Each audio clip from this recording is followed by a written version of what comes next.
L'équipe, j'espère que vous allez bien et que vous êtes confortablement installés parce que nous, en tout cas, on est plutôt bien. Aujourd'hui, on est à Martigny pour le premier épisode de Sur le Canap. Et qui de mieux que Barthélémy Constantin pour nous accueillir. Bonjour à tous. Barthélémy, merci de nous recevoir. Merci d'accepter de prendre le risque d'être le premier invité de Sur le Canap. Pour commencer, comment est-ce que tu vas? Avec plaisir, avec grand plaisir. Merci à vous de venir chez moi. J'espère que ça vous plaît. Ça va très bien, merci beaucoup. Après une semaine qui a commencé un peu en bas avec une défaite, mais qu'on a bien pu rattraper contre Saint-Gall mardi soir. Donc maintenant, à nous de bien finir cette semaine pour la finir de la meilleure des manières et de pouvoir avoir une victoire du côté de Thun.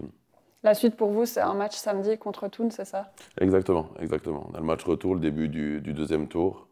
Le premier tour vient de s'achever avec 3 points à domicile contre Saint-Gall, comme je viens de le citer. Et maintenant, à nous de rattaquer le deuxième tour de la meilleure des manières, comme on a pu attaquer les choses cette année avec une victoire.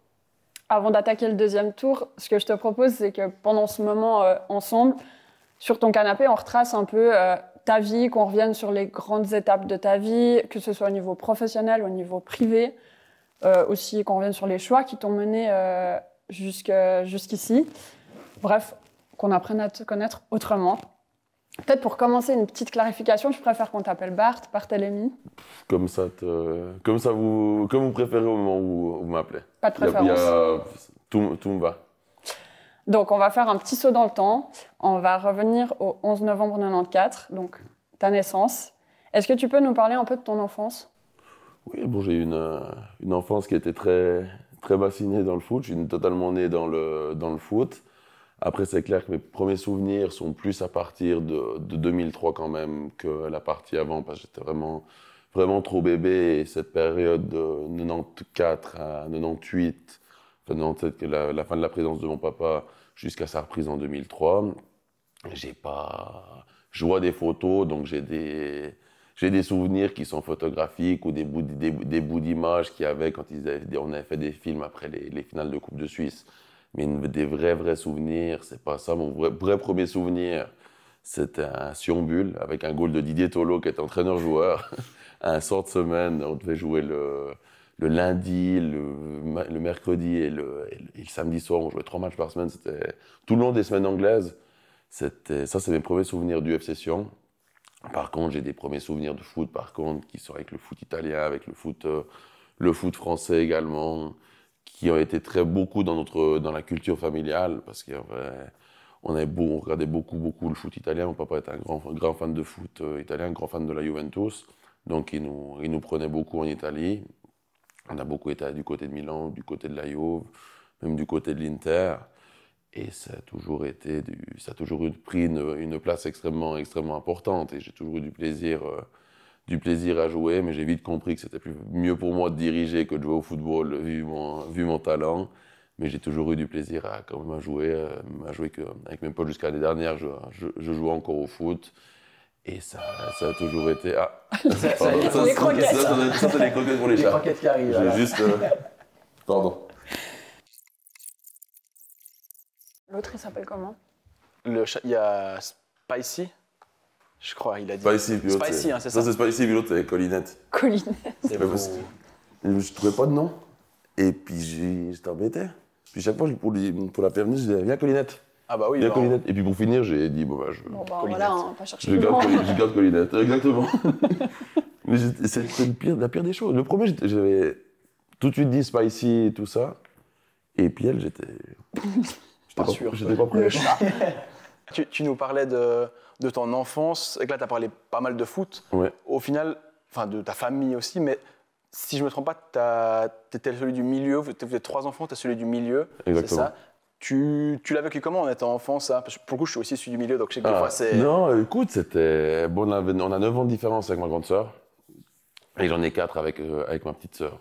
Donc c'est clair, quand on est enfant, les années passent beaucoup plus... L'espace entre les âges paraît beaucoup plus gros quand on est enfant que quand on est adulte. Donc après, c'est clair, quand j'avais 4 ans, ma grande sœur en avait déjà 13. Donc elle était déjà un peu vers le cycle, j'étais le petit bébé, ma petite sœur, elle a 13 ans de différence avec.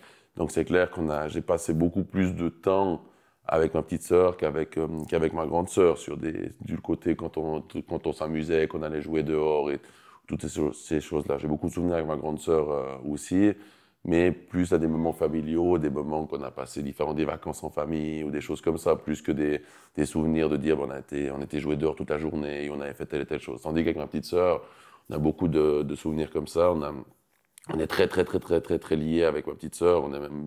On a 4 ans de différence, mais on se comprend plus comme des jumeaux que des frères et sœurs normaux. Donc on s'appelle 3 fois par jour.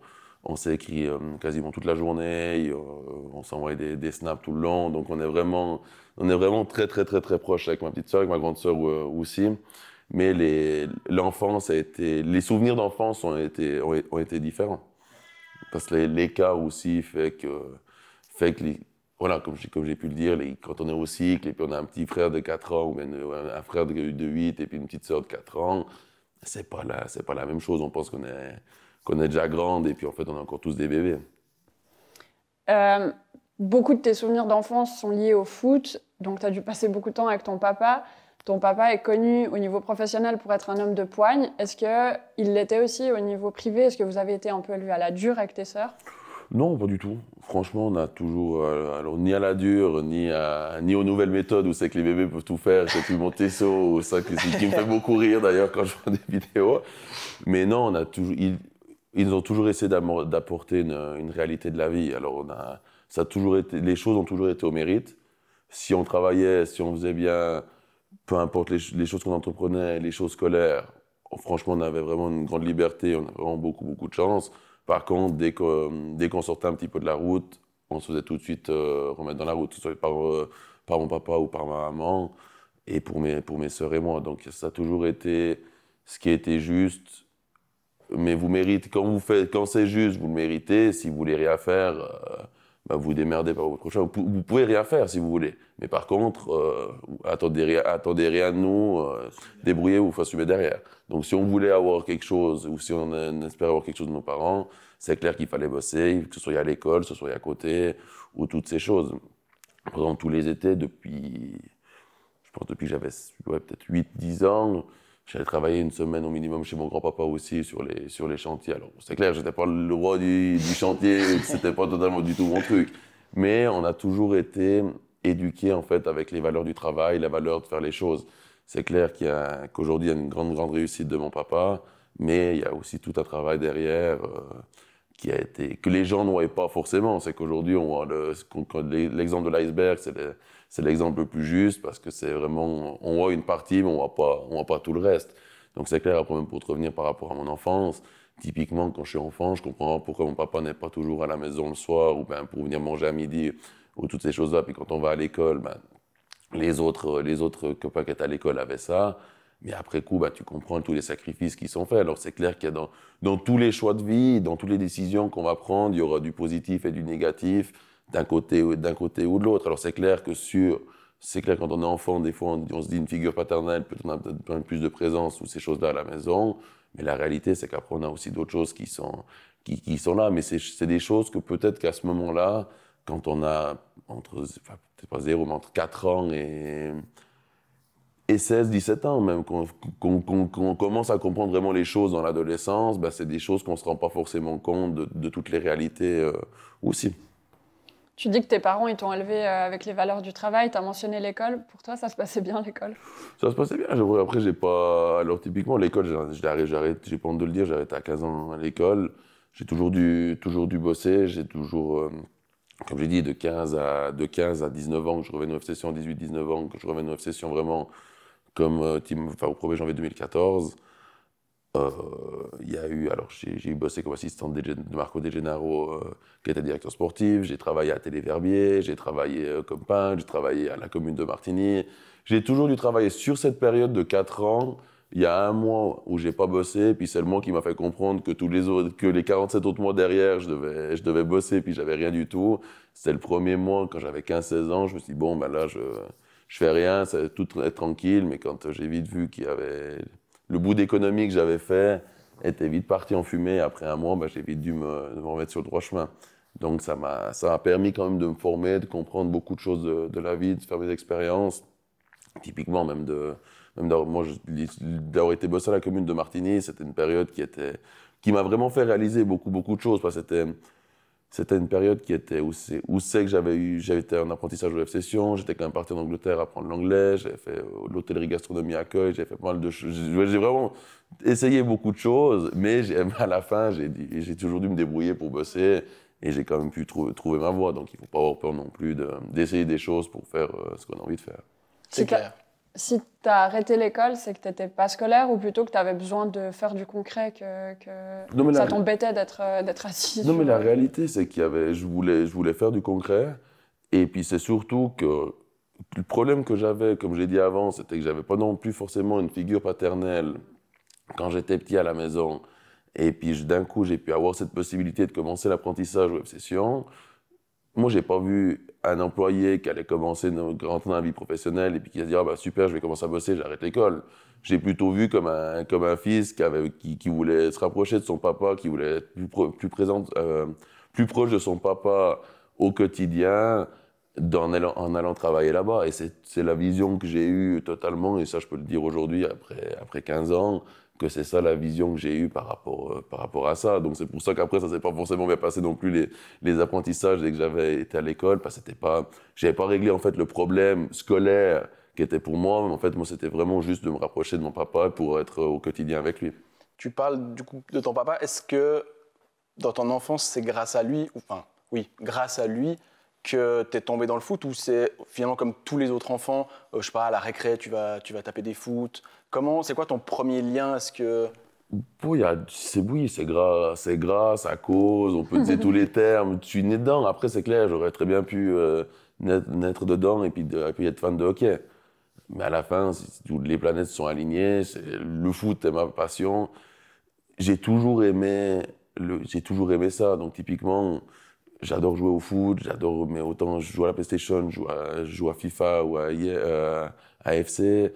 Si je dois avoir du temps libre, je joue sur l'ordinateur, je joue à Football Manager. Donc ça a toujours été une présence pour moi, le foot, et en loisir et en travail. Donc ça a une place plus qu'importante pour moi du foot. Et comme je t'ai dit encore l'autre jour au téléphone, dimanche, j'ai pu regarder des matchs de foot de 12h30 à 11h le soir. Bon, c'était mon dimanche parfait. Donc c'est vraiment une passion, c'est un métier. Alors c'est clair, des fois quand je fais autre chose du foot, ça me fait du bien parce que ça me permet de sortir de ça. Mais le foot prend le 95% de mon temps et me laisse la place pour rien d'autre dans ma vie, la réalité. Puis finalement, même tu nous disais, tu faisais du foot encore jusqu'à très récemment. Exactement. Tu te trouvais bon, Non, mais c'est le plaisir de pouvoir... Ça me permettait de changer un peu de contexte, de voir d'autres personnes, de voir totalement des gens qui n'étaient pas forcément des gens avec qui j'étais au quotidien avec, ni au job, ni dans mes amis. Et ça me permettait de respirer, d'aller me défouler un moment, et puis ça te permet de voir d'autres personnes, de voir autre chose, de parler avec d'autres personnes. Et le foot, c'est une belle école de vie aussi, qu'on apprend tout le temps à découvrir des nouvelles cultures, des nouvelles personnes, et c'est top aussi pour ça. Là, en tant que DS, tu te serais pas recruté ou bien? Du coup. De loin pas. Au meilleur temps, je jouais à 10, à 11. Ah bon, à ce point? Ah oui, non, mais oublie, ça allait bien dans ces ligues-là, puis c'est en quatrième. Tu jouais quel poste du coup? Je jouais devant. Devant. D'ailleurs, on s'est dit que peut-être que pour toi, ça allait être un peu compliqué de te vendre, de parler de tes qualités. Donc, on a demandé à quelqu'un qui te connaît bien, qui nous parle un peu du joueur que tu étais. Je te laisse regarder. Tu peux appuyer sur play. Salut Bart, j'espère que tu vas bien. J'ai l'occasion de te laisser un petit message. C'est avec grand plaisir que je le fais. Petit retour en arrière sur ton passage au FC. J'aimerais relever une qualité qui m'a beaucoup marqué chez toi. C'est cette détermination et cette envie que tu mettais à chaque entraînement, chaque match. C'est très appréciable, sache-le. Et surtout pour un entraîneur, je pense que tu peux t'en douter. J'espère qu'on se croise bientôt au bord des terrains, que ce soit à Tourbillon ou au FC. Avec un peu de chance. Voilà. Tout de bon, à plus. Salut Bart, j'espère que tu vas bien. Tu l'as reconnu? Bien sûr, oui, qui m'a entraîné pendant 2 ans. Tu es d'accord avec sa façon de te voir en tant que joueur, ou comment toi tu te décrirais? Oui, non, mais c'est clair, pour moi, c'est la qualité première. On est obligé d'avoir... je pouvais pas aller... Le problème que j'ai dû arrêter aujourd'hui, les entraînements, d'aller puis de jouer à la combe, pour une seule et unique raison, c'est que je ne pouvais pas assumer d'être tous les mardis, jeudis aux entraînements et d'être au match le week-end. Si je fais les choses, c'est pour les faire à fond et pas les faire à moitié. Et comme dans mon job, dans la vie, je pense que la détermination, l'envie, c'est quelque chose qui est primordial pour tout. Dès qu'on entreprend quelque chose, on doit avoir envie de le faire, on doit mettre la détermination de le faire. Mettre la détermination, pour moi, c'est la qualité première qu'il faut pour pouvoir arriver à des objectifs qu'on se fixe. Sans ça, pour moi, on peut pas arriver aux objectifs. Le travail va avec la détermination. Et comme j'ai dit, ça relie aussi les valeurs que j'ai pu parler avant, qui ont toujours été inculquées par mes parents. C'est la valeur du travail, la valeur de la détermination. Tout ça, c'est des choses qui sont hyper importantes pour moi. Tu te serais comparé à quel joueur, en tant que joueur, du coup? Bon, petit, j'étais fan de Gattuso. C'était par rapport aux valeurs. Alors en plus, à la fin, il a joué à Sion, mais par rapport aux valeurs qu'il mettait sur le terrain, moi, ça a toujours été. Alors, j'étais même pas dans la même position que lui, mais ça a toujours été le joueur qui me. La hargne, quoi. Ouais, la hargne, à qui je me voyais le plus à travers lui. C'est vraiment lui, ouais. Donc, tu es devenu un fan de l'AC. Je suis devenu un fan de l'AC rapidement, avant Gattuso, enfin avant Gattuso, non, il était dedans, mais avant qu'il y ait vraiment une explosion, une grosse hype après autour de lui. Mais c'était Milan, je suis fan, je tombe fan parce que mon papa me tout le temps à Turin. Et d'ailleurs, j'étais pas vraiment passionné non plus par la Juventus, j'étais plus à m'occuper, à aller chercher les bons en croyant que j'avais gagné, si je ramassais 200 bons, j'allais gagner 200 Mini Cooper, mais en fait, il fallait s'inscrire pour les avoir. Et d'un coup, je suis tombé amoureux de Milan à un match à Turin. Et c'est depuis là, après d'un coup, il y a eu la victoire en Champions League contre la Juventus d'ailleurs au penalty. Ouais. Et après, depuis là, ça a enchaîné. La pire défaite de 2005, le 3-3, qui m'a fait casser contre Liverpool, qui m'a fait casser toute la maison familiale, l'appartement familial. J'ai jeté les cadres, j'ai regardé le match avec mon papa, on était les deux à la maison. J'avais tout bousillé. Et puis après, j'ai eu un peu plus de joie en 2007 quand ils rebattent Liverpool derrière. Tu as pu regarder tout le match, cette finale? Enfin, moi, je me souviens. C'était le samedi soir. C'était. Ouais, mais. Ouais, Ah non, c'était le mercredi. Non, c'était le mercredi. Ouais, je dirais parce que. C'était le mercredi à l'époque. Je me souviens que moi, j'avais dû monter à la mi-temps. Ok. Et il y avait 3-0. Moi, j'étais content. Ouais. Puis le lendemain matin, j'ai appris, j'étais attends. En fait, comment ça, défaite, penalty? Non, il y avait pas. Moi, j'ai un souvenir qu'il n'y a pas d'école le lendemain. Alors, je sais pas, mais je pense que j'étais trop peut-être jeune encore. En tout cas, voilà, il n'y a pas d'école le lendemain. C'est sûr. C'était open bar. Il y avait Milan en finale, c'était bon. Peut-être pour revenir un peu à ton enfance, on le comprend, ton papa c'était ton modèle pour toi, mais comment tu l'as vécu, sa célébrité? J'imagine que c'est pas forcément évident à vivre. Pas évident. Après, c'est que la vie est faite comme ça. Après, l'avantage que j'ai eu, c'est que depuis tout jeune, j'ai été amené là-dedans. Il y a eu ça. On est dans une petite région. C'était pas dans une grande ville non plus. Donc, c'était quand même très concentré sur lui aussi. Beaucoup de choses qu'il y a eu ici. Même beaucoup de choses qui sont passées dans ma vie. Les choses doivent se faire naturellement. Après, c'est clair qu'aujourd'hui, je pense très bien que du moment que je suis parti de Martigny du SIG pour aller du côté de Saint-Maurice, à l'école, pas très longtemps, mais du passage que j'ai quand même été, j'ai quand même dû me faire aussi une sorte de carapace, parce qu'il y avait des gens de Genève, des gens du canton de Vaud, des gens qui étaient plus de Martigny, et je sors aussi de cette bulle, entre guillemets, de protection, que quand j'ai grandi ici, t'es tranquille, il n'y a personne qui va t'embêter, tout ça. Et je pense là-bas, tu as dû faire face aux critiques. Aux critiques, au blabla, et j'ai vite dû comprendre, c'était soit au bout d'un moment, c'est soit tu manges, soit tu te fais manger. Au bout d'un moment, tu dois te construire, donc il y a eu des hauts, il y a eu des bas, mais il faut se construire et il faut vivre avec ça. Donc aujourd'hui, c'est clair qu'il y a une évolution finale, mais il a fallu te dire j'ai pas dû me protéger, c'est un mensonge, mais te dire que j'en ai souffert, c'est aussi un mensonge. C'est vraiment quelque chose qui s'est fait naturellement en pleine croissance, en grandissant aussi. Petit à petit, j'ai dû comprendre des choses qu'il fallait, le bien ou le mal, de le comprendre pour moi-même, ce que j'avais besoin, ce que j'avais envie, ce que j'avais pas envie, et de quelle manière je devais me protéger automatiquement. Mais c'est pas comme je t'ai dit, c'est pas, si je te dis que j'en ai souffert, c'est une connerie, c'est totalement mentir, mais si je te dis que j'ai pas dû me protéger, c'est aussi une connerie, donc j'ai dû trouver un équilibre entre les deux. Tu dis soit tu manges, soit tu te fais manger. On doit comprendre que tu es allé au front pour défendre ton papa. Est-ce que ça t'est arrivé de te battre? Bon, j'ai toujours été au front hein, pour tout, que ce soit pour le club, pour toutes les choses. Bah, justement, qui te tiennent à cœur. qui me tiennent à cœur, je mets toujours énormément de... Je mets tout pour le faire et pour aller au bout. Donc oui, je me suis déjà battu étant plus jeune, à cette période, entre 15 et 19 ans, où j'ai dû me former un peu, mais j'ai vite mon papa, et ma maman d'ailleurs, qui m'ont expliqué que ça servait à rien d'aller au front comme ça, que des gens qui critiquent, bah, il y en aura toujours. Et je pense que ça fait partie aussi de mon apprentissage et de ma croissance qui m'a permis de comprendre certaines choses, parce que c'est encore un souvenir hyper marquant que j'ai de mes deux parents à la producte dure, à une table à midi en train de manger, pour pas me faire la morale, pour m'expliquer plutôt, me dire écoute, fais pas ça, parce qu'il y a des gens qui critiquent dans la vie, il y en aura toujours. Et là, tu l'as à nouveau évoqué. Donc, a priori, tu as vécu quand même plutôt une enfance heureuse, baignée dans le foot. Par contre, ben, tu l'as dit, l'adolescence a été vraiment une période assez tumultueuse pour toi, c'est ça? Bon, plutôt, tu peux enlever le plutôt. En fait, j'ai vraiment une super. Non, mais c'est vrai. Non, on a une super enfance. Ouais.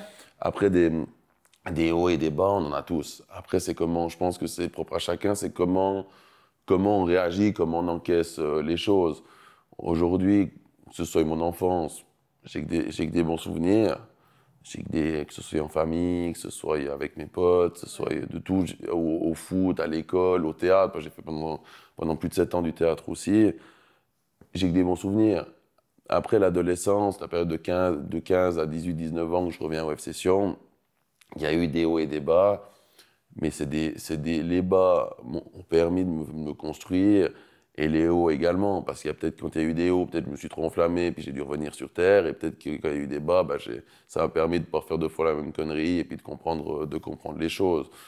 Donc aujourd'hui, pour moi, j'ai toujours eu une vie heureuse, même s'il y a eu des bas, même s'il y a eu des moments qui étaient plus compliqués que d'autres.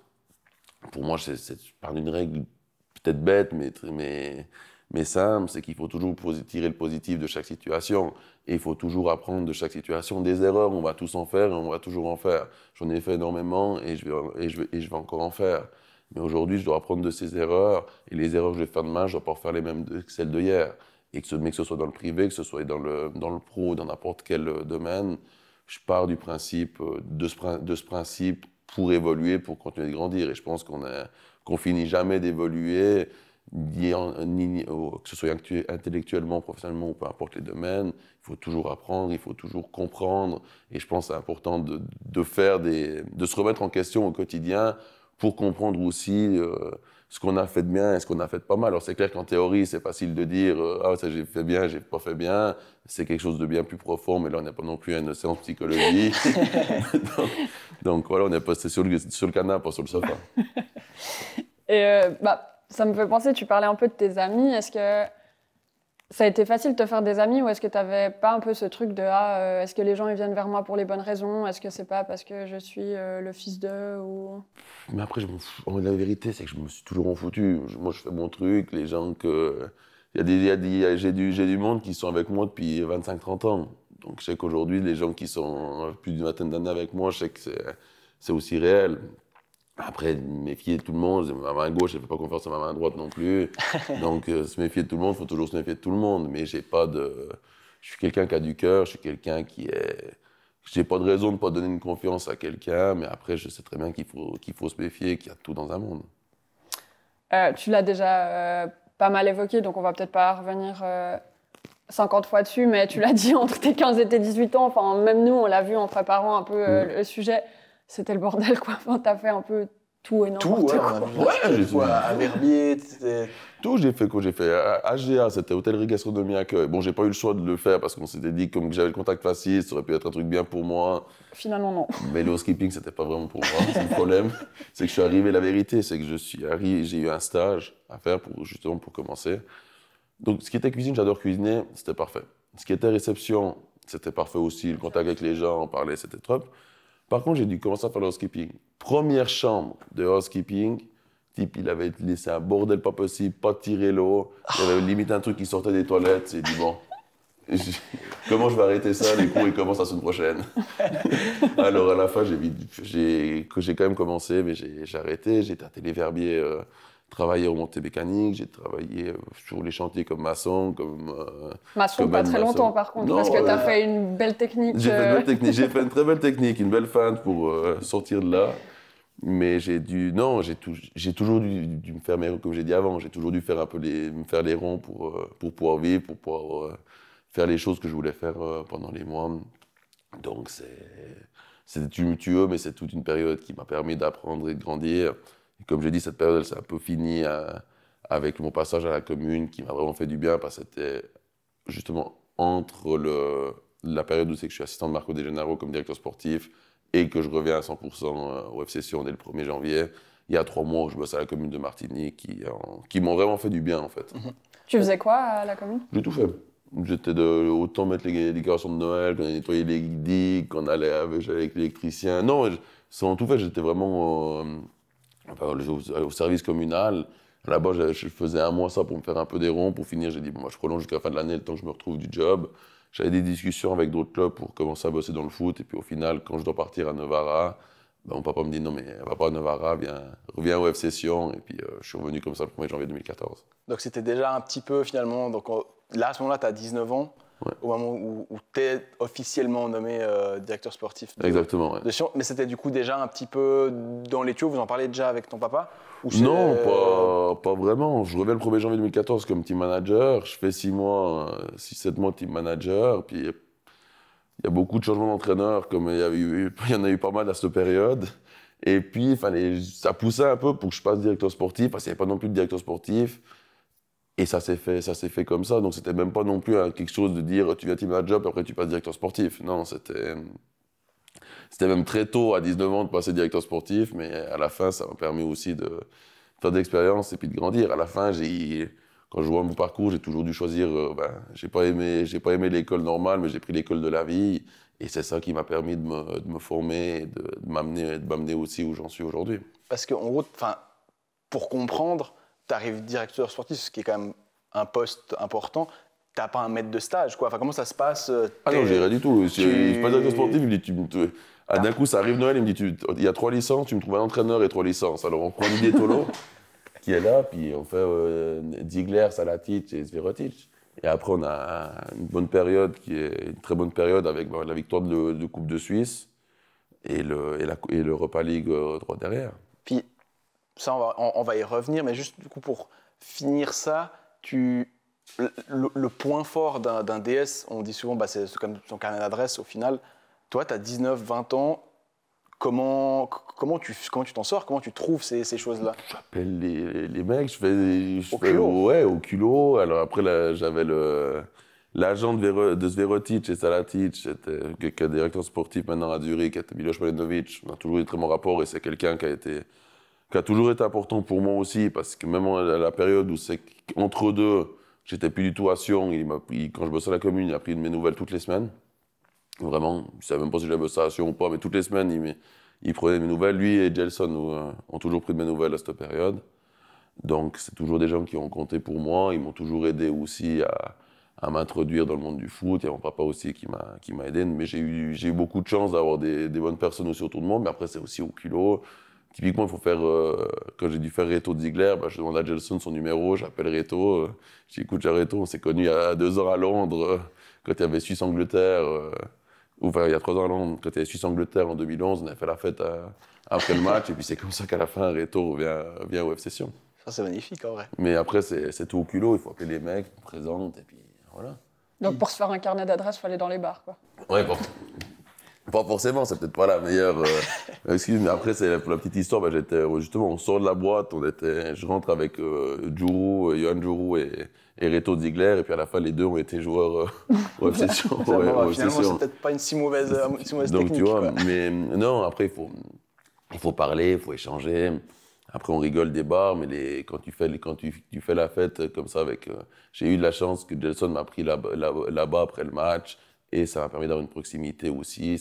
Comme j'ai le contact facile, ça m'a permis de pouvoir parler aux mecs. Et c'est comme ça que j'ai connu petit à petit après les joueurs. J'ai commencé à tisser mes relations. Mais après, il faut avoir peur, il faut appeler les gens. Il faut développer le carnet d'adresse. Après, là, j'ai un carnet d'adresse maintenant qui a qui a 11 ans, qui arrive à 12 ans maintenant, donc il est bien rempli. Il est plus fourni, ouais. Mais du coup, dans le vestiaire, enfin, je ne sais pas à quel point tu étais au contact du coup, du vestiaire, mais quand tu as cet âge-là, en termes de respect, tu as senti que c'était plus difficile?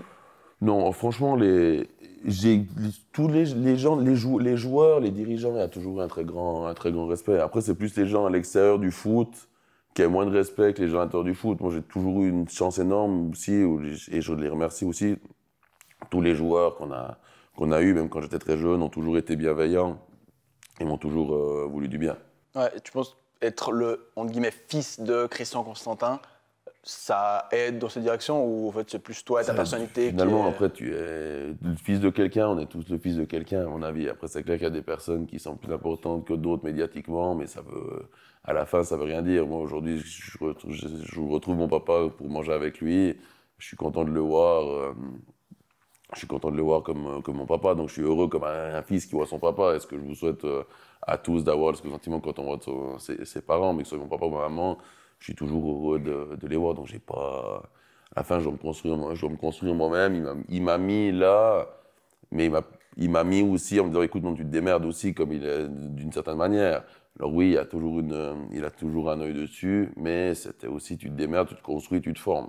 Donc il y a aussi ce côté-là qui m'a permis de me former. Du coup, malgré le fait que vous faites du business ensemble depuis maintenant plus de 10 ans, vous avez quand même, comme tu le dis, gardé une relation père-fils normale. Ah oui, on est parti en vacances au début septembre ensemble après la période de transfert. Il y a ma petite sœur qui est venue aussi. On se parle énormément.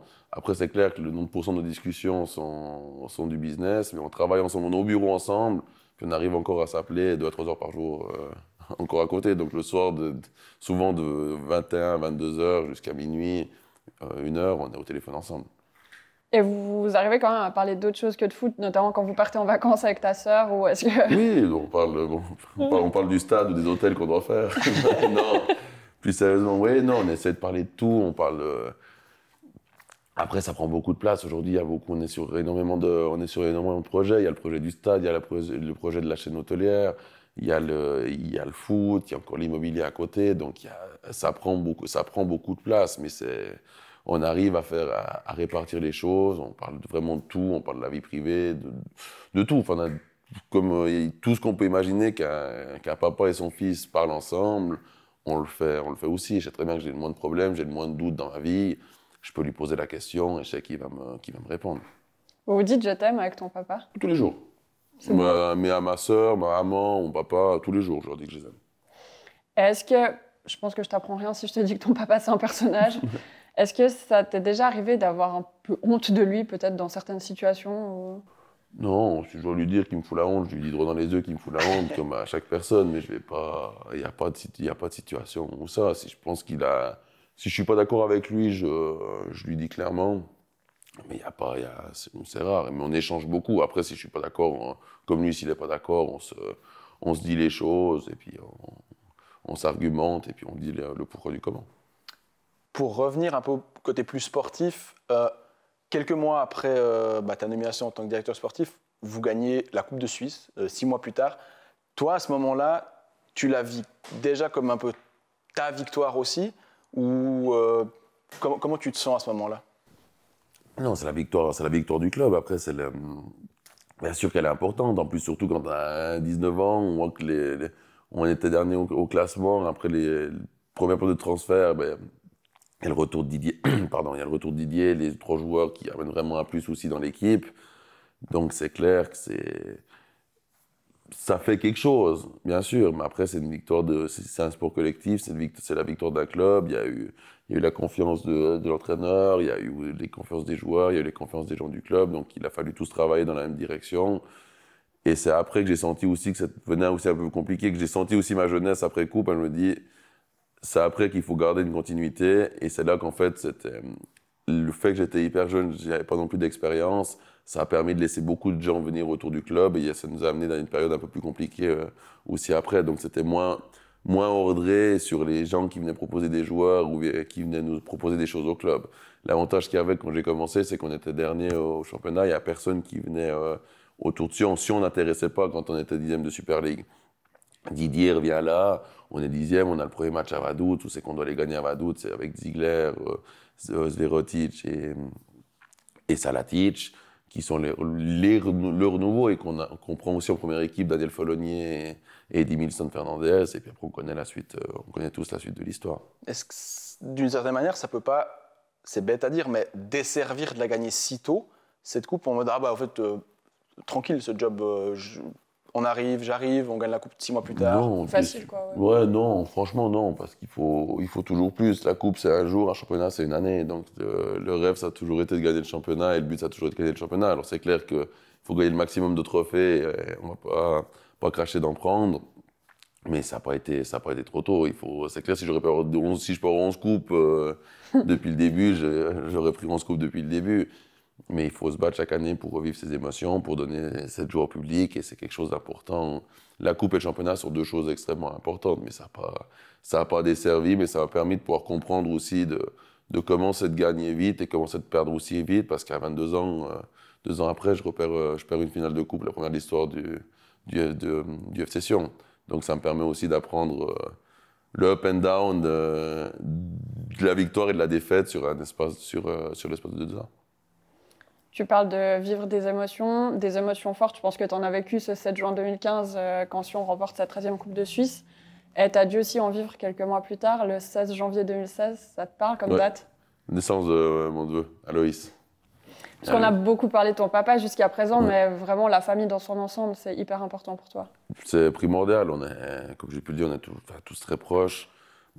J'étais à Rome la semaine passée. J'ai dû aller pour faire des rendez-vous, mais j'ai profité de m'organiser ces rendez-vous-là la semaine-là, parce que c'était la semaine des vacances scolaires, et ma maman et Aloïs, mon neveu et filleul, étaient du côté de Rome aussi la semaine-là, donc j'ai profité d'équilibrer pour y être. On était voir Rome Pilsen en Coupe d'Europe, on a pu l'amener au stade là-bas, donc c'est tous des très bons moments. Donc c'est clair que c'est tout le monde, ma maman, mes 2 sœurs, mon papa, Aloïs, même mes chats.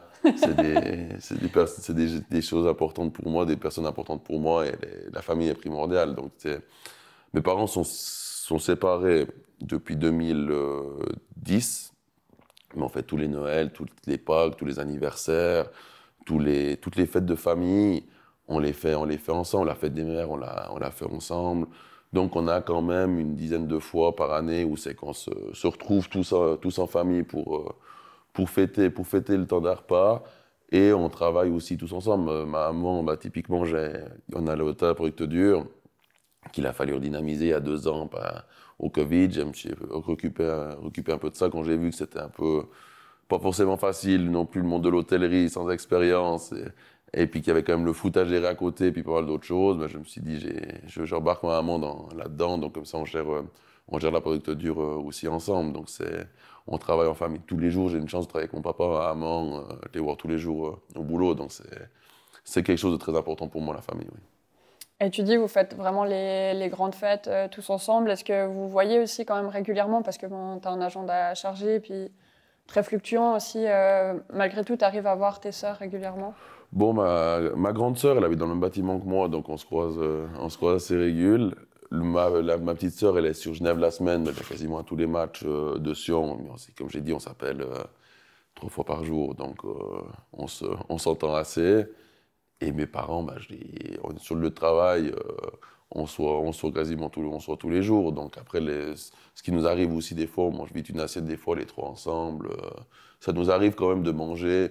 Une fois par semaine, je mange soit avec mon papa, soit avec ma maman, soit avec les 2 au minimum. Donc on arrive toujours à trouver du temps. Et après, les fêtes sur l'année sont assez réparties. Il n'y a que l'anniversaire de mes parents et d'Aloïs qui sont le 7, 15 et 16 janvier. Ah ouais. Donc c'est juste après Noël, fin décembre, janvier, il y a tout qui est regroupé. Vous n'arrêtez pas de vous voir. On n'arrête pas de nous recevoir. Mais on équilibre assez, puis on trouve quand même toujours le temps. Puis comme il y a entre Pâques, la fête des mères, l'été, on fait toujours 1 ou 2 grillades aussi ensemble. Donc on équilibre assez les choses. Et d'ailleurs, récemment, tu as pu jouer au foot avec ton papa et ton filleul, c'est ça? Exactement. Bien passé pour Aloïs, un peu moins pour mon papa. Qui s'est fait Qui quoi, s'est bien déchiré, ouais. déchiré les deux ischios des deux côtés, mais 20 cm de chaque côté, donc il a vraiment pris, Ah oui. il a vraiment pris une volée, le pauvre. Donc j'espère qu'il puisse être rétabli le plus vite, parce que il y a des jours où je le vois quand même souffrir. Ah, encore? Oui, non, mais c'est un truc qui dure 3-4 mois quand même. Ah, wow. C'est profond, puis quand on a à 68 ans, c'est un peu plus Ah, tu long à C'est différent, récupérer différent. qu'à 20-30 ans. Ouais. Donc il doit se remettre de ça. Et donc, tu es très attaché à ta famille, mais tu es aussi très attaché au Valais. Pourquoi tu kiffes tant ton Valais? Attaché, c'est pas forcément le bon terme. Ok. Alors, j'aime la région dans laquelle on vit.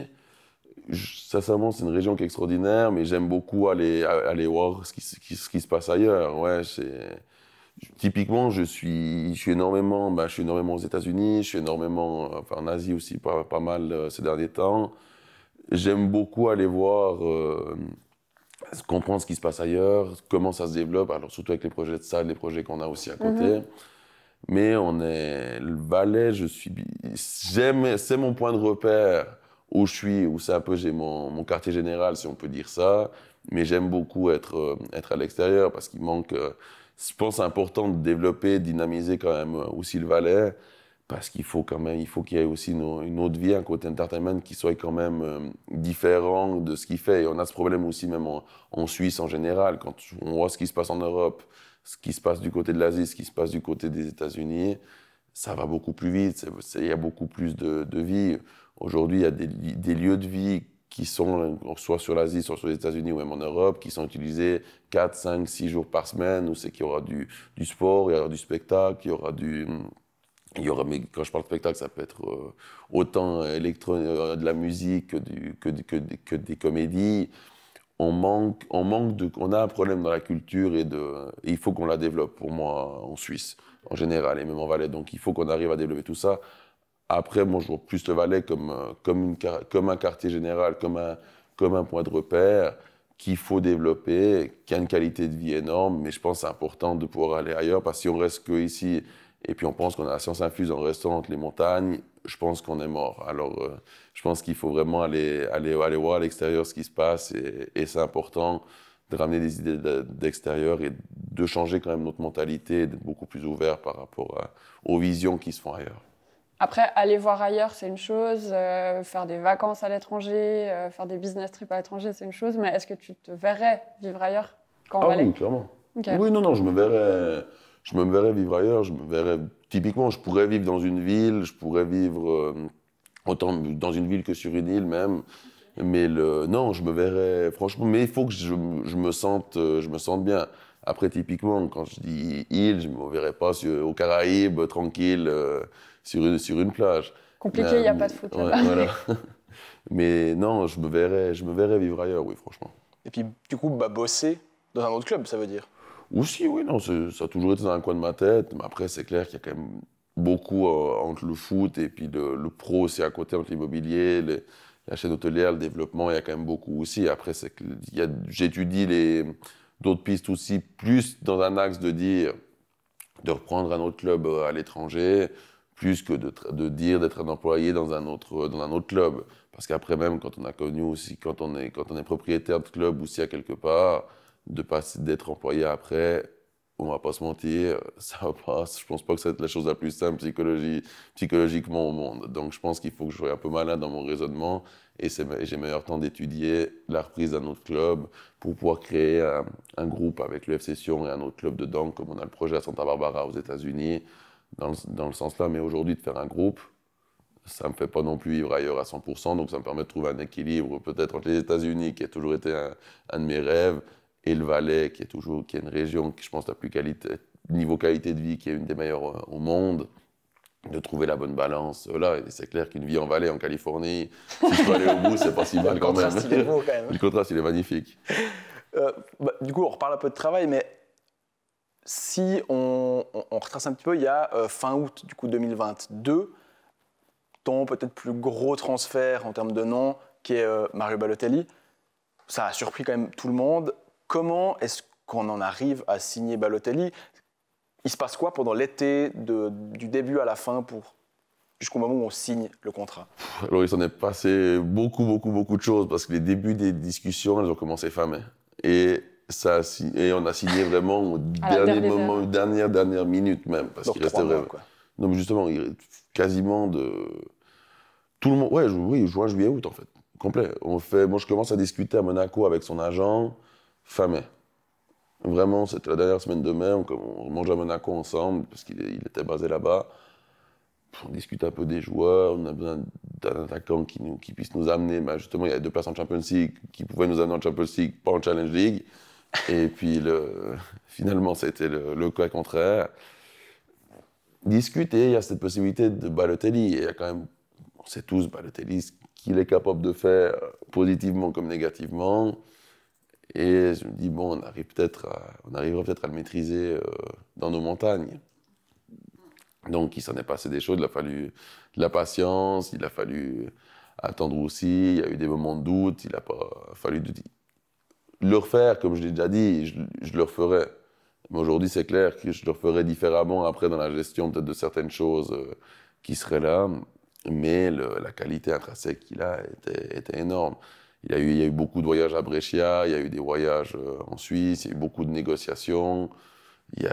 C'est le dossier qui m'a duré le plus de temps aussi à faire parce qu'il a duré 3 mois complets. Mais c'est un dossier qui était très intéressant, qui m'a permis aussi de beaucoup grandir. Mais dans des cas comme ça, tu dis tu voyages beaucoup à Brescia, tu rencontres sa famille, son entourage? Bon, c'est lui qui m'intéresse parce qu'à la fin, c'est lui qui vient jouer. Le monde de la famille, qui fasse des pizzas, justement... Non, mais c'est pour ça que j'ai voulu rattraper avec un autre truc derrière. Mais justement, peu importe ce qu'ils font, la famille, l'entourage, même l'agent, au bout d'un moment, on discute avec l'agent, je dis, mais à tous les agents, je dis, mais c'est pas toi qui viens jouer à Sion à la fin, c'est le joueur. Donc tu aimerais avoir contact avec le mec non, mais directement. que ce soit Balotelli ou n'importe quel joueur, c'est le joueur, à la fin, c'est lui qui va être sur le terrain, c'est lui qui va jouer. Donc, c'est lui qui m'intéresse. Parce que du coup, c'est intéressant, dans le moment où tu négocies, enfin dans les négociations, il y a une différence entre négocier pour un Mario Balotelli que négocier pour signer un joueur de Super League, un Botelli comme l'été passé qui vient de l'étranger. C'est des dossiers plus compliqués, plus faciles, c'est différent? Non, c'est pas plus facile, c'est pas plus compliqué. C'est qu'à la fin, c'est une négociation. Et la négociation aujourd'hui, moi, c'est mon travail. Donc, je vais là-bas, comme toi, tu prépares ton émission, tu vas faire une émission et quand tu viens chez moi. C'est qu'à la fin, tu dois préparer pour négocier les meilleurs tarifs possibles pour ton club. Et aujourd'hui, si je vais comme un supporter ou comme un fan, t'es mort. Aujourd'hui, c'est mon travail, le foot. C'est ça, c'est que le foot aujourd'hui, je me lève le matin pour faire ça. Donc le reste d'une période que maintenant, j'étudie les joueurs qui vont être ciblés pour cet hiver, pour qui on va recruter, je commence à faire le travail de fond. Mais aujourd'hui, peu importe le nom qui est en face, à la fin, c'est un être humain comme un autre. Et aujourd'hui, c'est des gens, peu importe qui c'est en face, c'est quelqu'un qui est susceptible de travailler pour moi un jour. Typiquement, une fois, il y avait Messi qui était pas loin de table. Quand je mangeais aux États-Unis, on m'a dit « mais tu vas aller faire une photo avec Messi ?» Je dis « non, je ne vais pas faire une photo avec quelqu'un qui pourrait peut-être travailler un jour pour moi. » Mais c'est clair, c'est rigolo dans l'histoire, le truc, mais à la fin, c'est la réalité. C'est qu'aujourd'hui, pour moi, même la musique, et je pense que c'est le foot aussi qui m'a amené ça, que ce soit de la musique, que ce soit de la peinture, n'importe. C'est un travail. À la fin, la personne qui chante aujourd'hui, la chanteuse, que ce soit Dua Lipa ou Camila Cabello ou n'importe qui, c'est leur job de chanter. C'est clair, c'est une passion à la base, mais qui devient un travail. Aujourd'hui, le foot, c'est un sport émotionnel, un sport de passion. Et moi, je ne peux pas réfléchir comme quelqu'un qui est passionné ou qui est émotionnel. Alors oui, la relégation m'a sûrement fait du bien par rapport à ça, mais aujourd'hui, je dois partir dans un raisonnement qu'aujourd'hui, le foot, c'est ce qui me permet de gagner ma vie. C'est rien d'autre. C'est qu'aujourd'hui, c'est mon travail. Donc, je suis obligé d'être concentré, d'avoir la tête froide et d'être le plus lucide possible quand je vais négocier, quand je vais recruter un joueur, quand je vais prendre une décision pour le développement du club, stratégiquement pour le club ou pour l'équipe. Donc, tu dois réussir un peu quand même à mettre de côté comme tu dis, ton côté fan de foot. Ah, mais total, il n'existe même plus, en fait, le côté fan de foot. Tu n'arrives plus à être fan même en dehors de ton travail? Ça devient compliqué, c'est de plus en plus compliqué. En fait, c'est quasiment ouais, c'est presque impossible. Le moment où je deviens fan, c'est le moment où je vais peut-être jouer à la PlayStation, où je vais peut-être jouer sur l'ordinateur, qui me sort en fait du contexte. Même typiquement, on parle du dimanche que j'ai passé à regarder des matchs la journée. Au bout d'un moment, je regarde même pas comme un fan de foot. Je regarde aussi, ah, purée, j'ai regardé le match là en Hollande, oh, purée, il y a ce joueur-là qui est pas si mal, je vois ce joueur-là. Donc je note quand même tous les deux. Alors c'est clair que je regarde Naples-Inter, je vais pas prendre de notes en me disant, mais je vais pas regarder comme un supporter. Milan, typiquement, je suis fan de Milan. Je vais plus vibrer comme avant sur un goal de Milan, comme j'aurais pu vibrer en 2005 quand ils sont venus à 3-3, quand ils ont perdu la finale contre Liverpool. Ça te manque un peu, ça? Ces émotions? Non, parce qu'il y a des émotions tous les week-ends, de toute manière. Et ces émotions, c'est une émotion positive ou négative avec la victoire ou la défaite, ou la frustration du match nul. Ces émotions, le week-end, elles me suffisent, en fait. Mais elles ne vont pas influencer ma réflexion de... Alors oui, le résultat va influencer la semaine qu'on va passer, mais l'émotion ne va pas influencer mes décisions par rapport au job. Le job reste le job, les émotions sont les émotions. Donc c'est pas parce que d'un coup, je vais avoir une émotion négative peut-être sur un joueur ou sur telle chose par rapport au match, que je vais réagir comme un supporter. Non, je dois réagir en étant directeur sportif, en travaillant d'une manière professionnelle. Et c'est la chose complexe du foot aussi, parce que le foot est une passion pour tout le monde, et c'est le sport le plus populaire. Aujourd'hui, typiquement, je vais à quelque part, soit pendant la Fort du Valais, pendant le Montreux Jazz, ou boire un verre à un lieu public, les gens viennent parler de foot. Et les gens, à la fin, moi, ils viennent parler de mon job, mais t'es quand même aussi, tu parles un petit peu aussi. Mais moi, aujourd'hui, typiquement, si sois un électricien, un maçon ou n'importe qui, je vais toujours respecter le travail des gens. Mais je vais pas, si aujourd'hui je sors un moment, c'est aussi pour me détendre, pour me changer un peu les idées et pour peut-être voir mes amis ou les gens qu'il y a. Mais après, le foot, c'est clair ça prend tellement une place importante dans la vie d'énormément de monde qu'on ne peut pas empêcher ça. Et ça me fait plaisir aussi d'échanger avec les gens qui viennent parler de foot. Au moment, du coup, pour revenir à la période Mercato 2022, tu avais d'autres noms en tête ou d'autres envies où en fait, c'est l'opportunité qui s'est présentée, puis tu dis ah ouais, mais en fait, ça peut être bien. Non, j'ai discuté avec Bafé Gomis, avec Anthony Modeste. J'avais besoin d'un attaquant de taille qui avait du poids, qui me pesait sur les défenses. Mm-hmm. Après, c'est clair que Mario est le joueur qui avait le plus de qualité intrinsèque, de plus de talent. Et c'est clair que si ça aurait fonctionné, ça aurait été très bien. Mais après, le foot est le foot, la vie est la vie. Donc voilà, aujourd'hui, ça n'a pas été dans le foot que j'invite Sarah Pat. Dès que Mario vient en Suisse, il m'appelle toujours pour m'inviter à manger ou pour prendre de mes nouvelles. On s'écrit quand même pour nos anniversaires chaque année aussi. Donc je garde un très beau rapport avec Mario Balotelli, l'homme. Je garde un très bon rapport. L'athlète, j'ai clairement été déçu. Mais l'homme, il y a un respect humain qui est commun par rapport aux choses qu'on a aussi vécues ensemble. Honnêtement, tu le signes vraiment pour ses qualités ou c'est aussi marketing? Non, je signe vraiment pour ses mêmes qualités parce qu'il sort en plus d'une saison en Turquie où c'est qu'il remarque 10-15 goals. Il refait une belle saison en Turquie juste avant où il finit en plus avec un goal où c'est qu'il fait 7 passements de jambes et puis un coup du foulard à la fin. Il fait vraiment une bonne saison et c'est un moment où je dis il a été lancé là, qu'on le refasse briller maintenant en plus en Europe, au cœur de l'Europe, à côté de l'Italie, pour qu'il puisse retrouver l'équipe nationale, toutes ces choses, parce qu'à ce moment-là, en plus, l'Italie a une pénurie d'attaquants. C'est avant que Retegui vienne en équipe d'Italie, avant que ces joueurs qui vont chercher ces binationalités avec les joueurs argentins. Et il est présélectionné par Mancini quand il est à Sion, à un moment donné.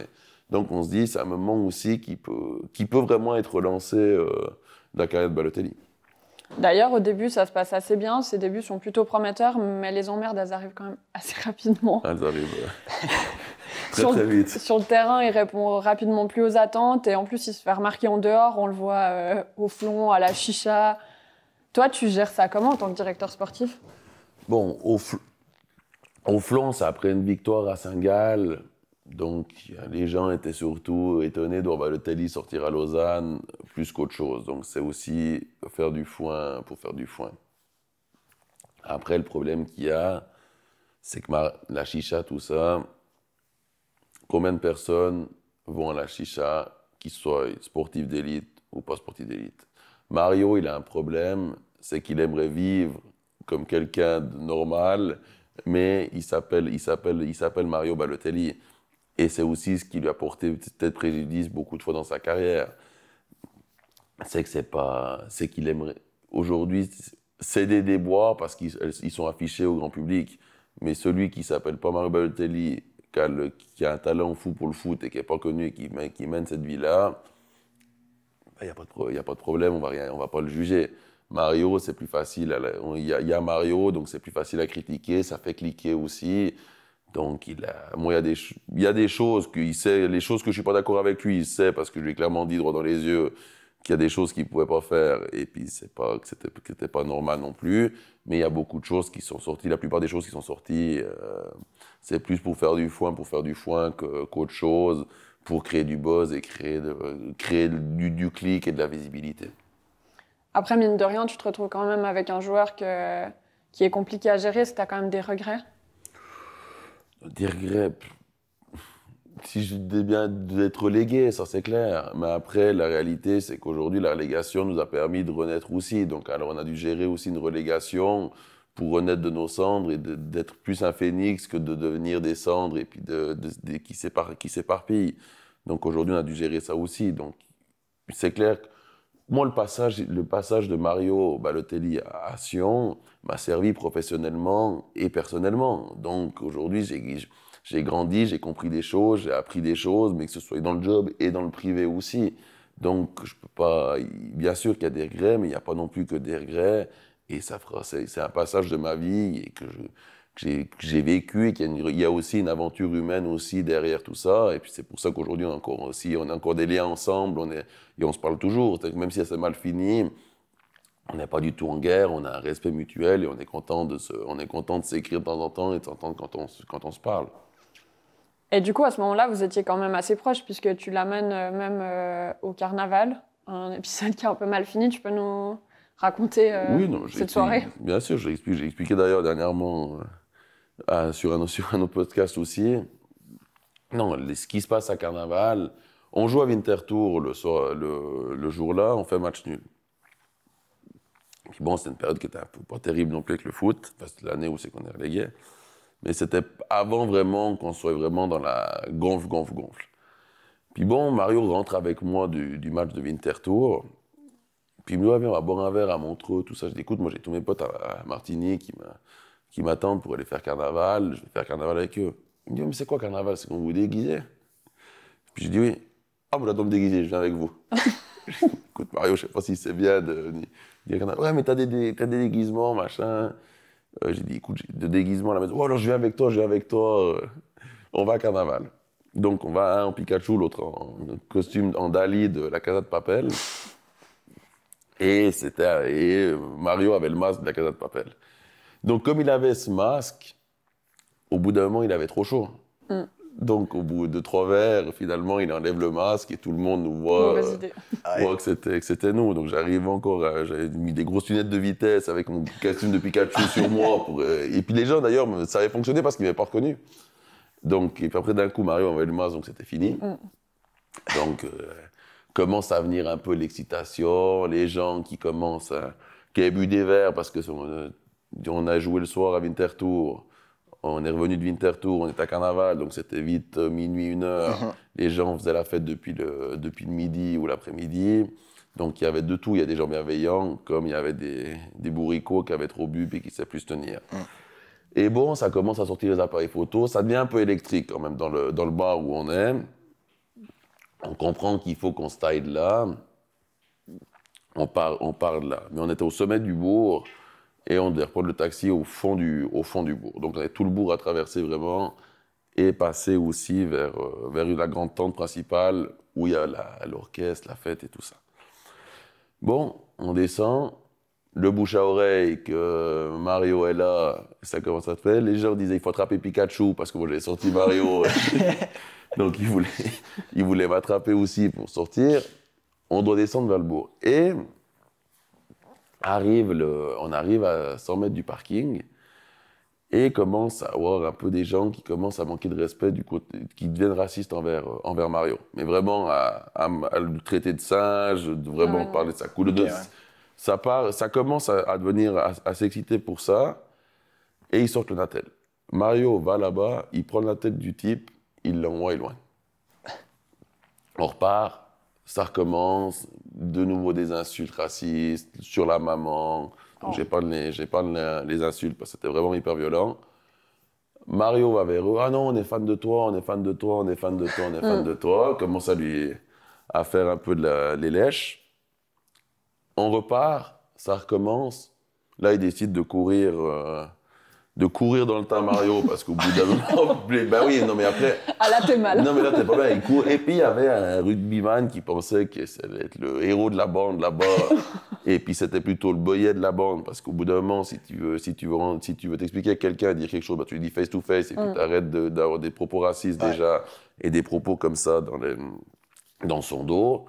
Il s'est dit, je vais plaquer Mario. Sauf qu'à la fin, c'est l'autre qui a fini sur le dos, et puis comme ça, sur la tête, sur le goudron. Et c'est à ce moment-là que Mario voulait lui mettre un coup, et je me suis mis justement entre deux, puis c'est moi qui ai reçu le coup pour éviter que Mario finisse en prison ou quoi que ce soit. Et je me suis sacrifié pour là au milieu, mais j'ai bien fait de le faire, parce que sinon, c'était vraiment... Le mec avait vraiment la tête contre le goudron, donc, et puis là, le poing à plat, j'ose pas imaginer comme ça aurait été parti. Là, t'as sauvé, t'as fait ton rôle de directeur sportif. Ouais, un peu trop à cœur. Donc, je suis vraiment jeté au milieu pour éviter ça. Et toi, t'as quand même pris un bon coup. Bon, hein. j'ai pris le coup entre deux, mais heureusement que je l'ai pris moi, puis à l'œil, et puis c'est pas... Puis t'avais pas la tête sur le goudron. Et puis j'ai pas la tête sur le goudron, surtout. Justement. Mais t'as pas vu les étoiles. J'ai pas vu les étoiles, non, j'ai cru que c'était l'autre qui avait mis un coup, donc j'ai mis un coup à l'autre qui était par terre. Le pire dans tout Tu ça. l'as mis à sa place. Voilà. T'as dit Mario, non, mais alors moi, Moi, écoute, j'ai pris un coup. Non, Mario, laisse, je m'en occupe. Voilà. Grand seigneur. Vous avez reparlé avec Mario de ça? Oui, non, il était mal, il s'est excusé, il était mal pendant 10 jours. Non, je te jure, j'avais mon pote qui retenait Mario et qui disait non mais Mario tape-le pas. Je te jure, une scène encore, et puis j'avais 2-3 de mes potes qui étaient venus pour séparer les choses. Heureusement. Mais c'était une scène assez particulière. Vous aviez du coup une relation quand même assez proche pour que tu l'emmènes au Carnat. Tu disais il y a une différence entre le footballeur et la personne vraiment avec lui, c'est ça?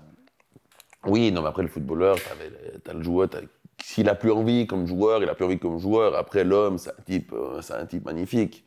C'est un mec, franchement, humainement, il a toujours été top. Moi, j'ai toujours un très bon rapport avec lui. Après, peut-être que d'autres personnes diront le contraire, mais moi aujourd'hui, je peux pas. Sur l'homme, je peux pas dire un mot négatif de Mario. Il y a peut-être un peu plus d'1 an ou 2 maintenant, lui, il avait déclaré dans un podcast en italien, ah ouais, mais en fait, le FC Sion, c'était de ses mots le club le plus désastreux qu'il ait vu de sa vie. Toi, tu le prends comment ça quand t'entends ça? Je m'en fous. De toute façon, des gens qui critiquent le club, il y en a toujours eu. Des messages positifs, il y en a toujours eu. Aujourd'hui, moi, je n'accorde pas d'importance de ce qui a été dit par rapport à ça. Donc, j'ai pas... Donc, même venant d'un ancien joueur à toi S'il faut mal parler de Sion, parle mal de Sion. Aujourd'hui, il n'y a pas... C'est lui qui décide de mal parler du club. Aujourd'hui, c'est pas... On l'a donné à manger aussi, il est venu ici, s'il décide de mal parler, il décide de mal parler. Aujourd'hui, on n'a jamais le contrôle sur tout.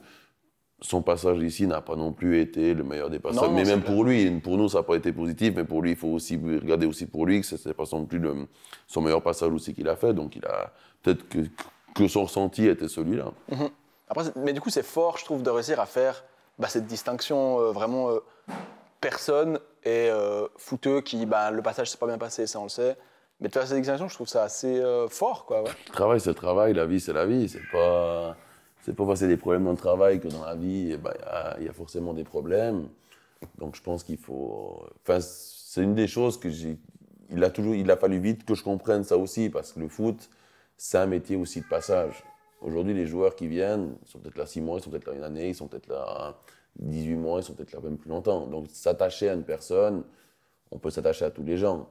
Mais il faut comprendre que ces gens-là peuvent partir un jour et il faut toujours pouvoir faire la distinction entre le travail, c'est le travail, la vie, c'est la vie. Et je pense que c'est important de réussir à faire une distinction par rapport aux deux choses parce que sinon t'arrêtes. Parce que d'un coup, tu commences à t'attacher à tout le monde dans ton job. Et les gens partent après, les gens sont de passage, tu vas souffrir et puis tu vas être au fond du bac quand tu rentres chez toi le soir. Donc c'est pas l'objectif, donc il faut réussir à faire la part des choses à mon avis. Il y a un transfert dont tu peux dire c'est le transfert dont je suis le plus fier au final. D'avoir convaincu ma maman de venir travailler à la Product Deal. Ça c'est du beau transfert. Non, de transfert. Il y a beaucoup. Après il y a des liens avec tous les mecs aussi. C'est une aventure humaine aussi à la fin. Mais après, il y a plein d'histoires qui sont belles. Typiquement, je prends l'histoire de Joel Smith, je vais le chercher à Vaduz quand ils sont relégués. Tout le monde se moque de moi parce que je vais le chercher. Hier soir, il est titulaire contre le Bayern. Il est titulaire en Bundesliga. Quand je vois des mecs comme Stojkovic qui flambent en Pologne, je trouve ça extraordinaire. Des Niasefti, Jan Kronik, Alika Bakalman, que j'ai récupéré en Challenge League, que pas beaucoup de personnes croyaient en eux, que des mecs, c'était pas des mecs qui ont eu leur chance en Super League, d'être le directeur qui a pu et puis d'avoir Didier, d'avoir le prêt, et puis d'être le directeur qui a pu les mettre en Super League. Moi, je trouve ça magnifique. Ouais, t'as eu le nez de dire Mais c'est même pas le nez, en fait, c'est l'histoire, en fait, qu'il y a aussi derrière par rapport à eux.